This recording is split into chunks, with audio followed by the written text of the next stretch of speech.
और चाहेंगे कि माननीय विधायक साहब और कुछ बोले।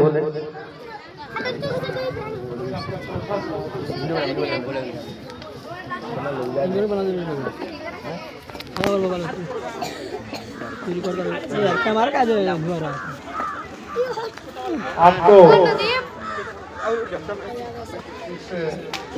दिया माँ एकेडमी के उद्घाटन के अवसर पर मैं राजीव जी और पिंटू जी दोनों आदमी को मैं बहुत बहुत बधाई देता हूँ कि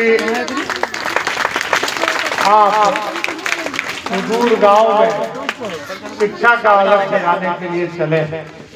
ये बड़ी अच्छी बात है जो बच्चा है कि हर एक जो गार्जियन बैठा हो ना व्यक्ति को, हर एक बच्चों को प्राइमरी शिक्षा मिल सके और फिर प्राइमरी शिक्षा के बाद ही वो आगे की ओर बढ़ते हैं। तो आप इस उनके घर पर इस गांव में प्राइमरी शिक्षा देने का काम कर रहे हैं, इसलिए आप धन्यवाद के पात्र हैं।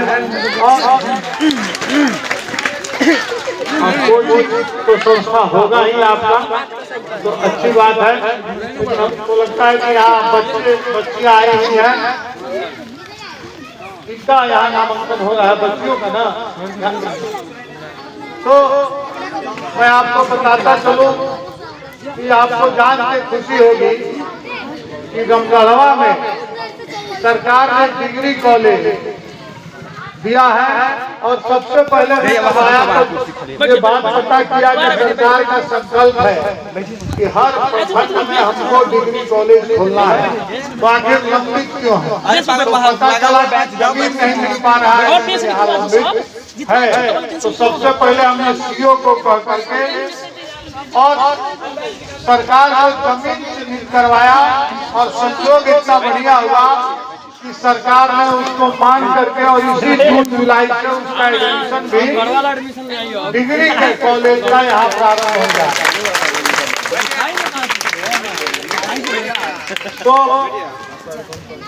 सही बात कहा गया है कि शिक्षा,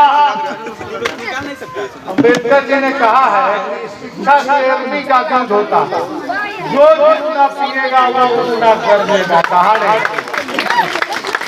तो आप शिक्षा का देने का काम कर रहे हैं, आपके भी कर्तव्य का एक हम आपको बोध कराने का प्रयास करता हूँ। देखिए, आप शिक्षक के रूप में हैं और शिक्षक जो है बड़ा ही सम्मानित जगह होता है। बच्चे IAS हो जाते हैं, IPS हो जाते हैं, बड़े बड़े पदों पर चले जाते हैं, बड़े बड़े नेता हो जाते हैं। लेकिन जब वो अपने गुरु को देखते हैं तो पांव छू करके प्रणाम करते हैं। बताइए सही बात है? इसलिए आपसे भी आग्रह है कि इसका निर्वहन आप जरूर करिएगा। ये जो गरिमा है, इस गरिमा का पालन आपके विद्यालय के शिक्षकों के द्वारा हो, इसका ध्यान आप बराबर रखिएगा। ये जो शिक्षा का मंदिर है, ये सच में समाज सेवा का मंदिर है, न कि धन उपार्जन का मंदिर है। अगर आप कुछ कर रहे हैं तो दक्षिणा की परंपरा हमारे संस्कृति में है, उसके आप पात्र हैं, आप दक्षिणा ले सकते हैं, लेकिन दक्षिणा ही मूल हो ऐसा नहीं होना चाहिए। कि आप लोगों से आग्रह है। बहुत बहुत धन्यवाद। जय हिंद, जय भारत। आपके उज्जवल भविष्य की कामना करते हुए मैं अपनी बात को समाप्त करता हूं।